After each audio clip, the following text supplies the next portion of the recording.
Saludos, mi nombre es Fausto José, matrícula 2023-1004. En esta ocasión vamos a explicar cómo funciona y cómo se compone esta pequeña calculadora que realizamos. Bien, a nivel de estructura de nuestro archivo HTML, tenemos además de la estructura básica de un archivo HTML y de nuestros enlaces tanto a nuestra hoja de estilo como a nuestro script que se coloca aquí debajo para que no haya ningún inconveniente a la hora de cargar nuestra página, o sea que lo último que se cargue sea nuestro script. Tenemos la estructura de lo que tenemos aquí. Primero tenemos un div, que es este cuadrito que está acá, que le dimos estas dimensiones en nuestra hoja de estilo, que almacena un H1, un input, dos input de hecho, numéricos, cada uno con su ID. También tenemos una etiqueta que pertenece a nuestro select, a nuestro input select, que tiene varias opciones, cada una de ellas con un placeholder o un texto. Placeholder sería, en el caso del input, un texto que señala la descripción del valor, y tenemos dentro de ellas estos operadores. Tenemos el signo de suma, el signo de resta, el de multiplicación y el de dividir. Luego tenemos un botón, que es nuestro botón calcular.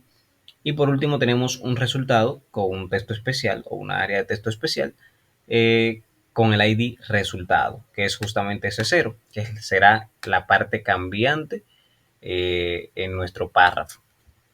Y ya luego, por último, como dije, tenemos nuestro enlace a nuestro script. En este caso, nuestra hoja de estilo no es nada relevante, simplemente un estilito que decidí darle, pero lo importante, lo interesante está en nuestro script. ¿Qué tenemos?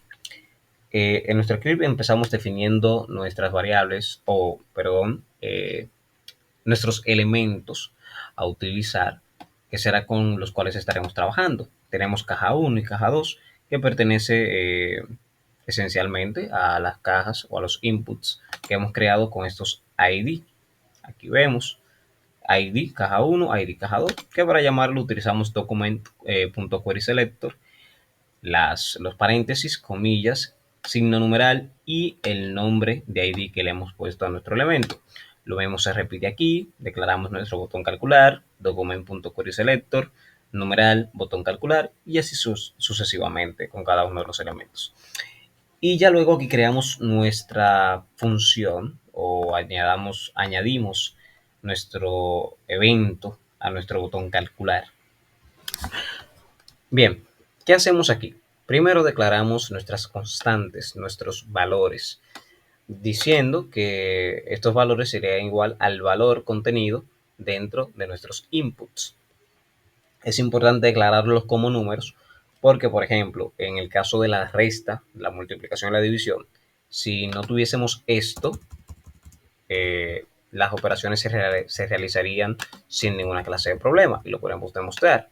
Por ejemplo, 8 y 2 lo restamos, 6, lo multiplicamos, 16, y lo dividimos, 4. Pero a la hora de sumarlo, como nosotros podemos concatenar cadenas en estos lenguajes, lo que hace es que interpreta el 8 y el 2 como dos cadenas, y lo que hace es que las concatena. Entonces, para evitar esto, simplemente declaramos inicialmente estos valores como números. Ya luego, esta parte de aquí se encarga de validar. En este caso, como yo decidí desde un inicio hacer que los inputs sean valores numéricos, este código realmente no es necesario, inclusive podríamos comentarlo, pero antes voy a explicar cómo funciona. Esto valida que los valores dentro de estos campos sean numéricos. A mí personalmente se me hace un poco complicado explicarlo, no por cómo funcionan, porque funcionan bastante simples, sino por términos de doble negación y esas cosas que es lo que maneja aquí. Is NaN o is a non-number o no es un número, lo que se encarga de validar es que esto sea o no sea un valor numérico. Aquí lo que estamos diciendo es que lo contenido aquí no es un número.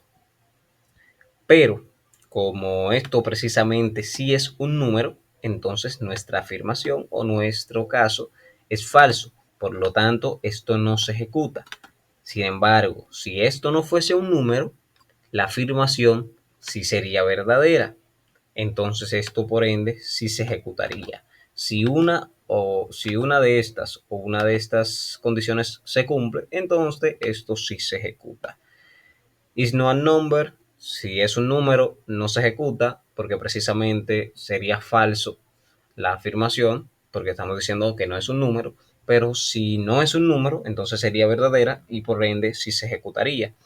En este caso no es necesario porque, como dije, utilicé inputs numéricos que se encargan de por sí de aceptar solamente valores numéricos. Si yo, por ejemplo, intentase agregar una letra, no me dejaría, a excepción de la E, que se interpreta como el número Euler, que sí es un valor numérico aceptado por esta clase de inputs y que esto funcionando lo validaría de la misma forma. Ahora, ¿cómo podemos ver que funciona? Simplemente haciendo esto. Esto nos hace que la declaración sea lo contrario. Si es un número, entonces me dirá que no lo acepta. Por ejemplo, 5, calcular. Ok. Ah, lo puse donde no era, hombre. Aquí es que va.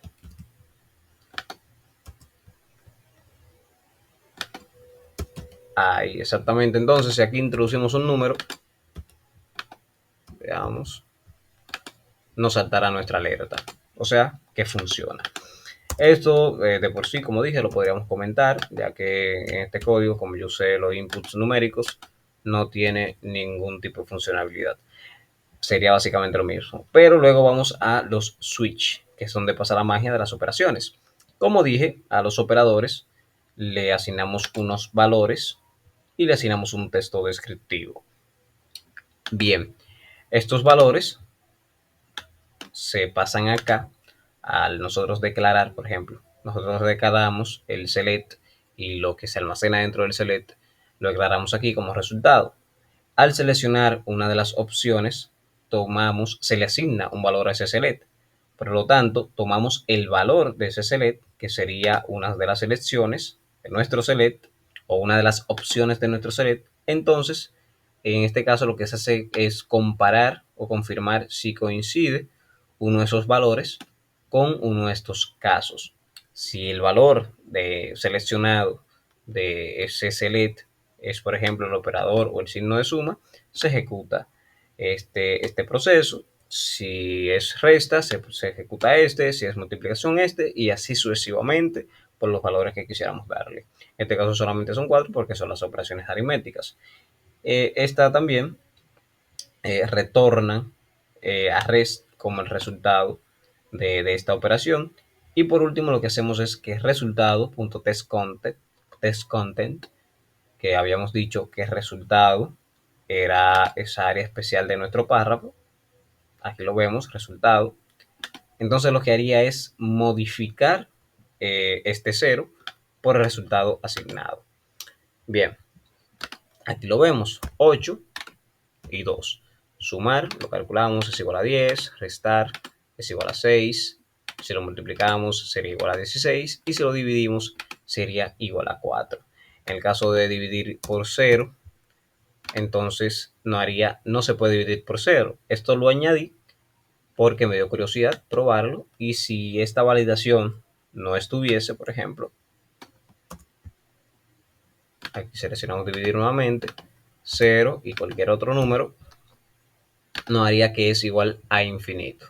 Entonces yo mejor puse una validación que se encargue de que si el valor número 2, o sea, el divisor, es igual a 0, entonces nos salte este mensaje de que no se puede dividir por 0. Bueno, ese sería ya todo el contenido de mi código, esa sería toda la explicación. Espero que haya sido de su agrado. Muchas gracias.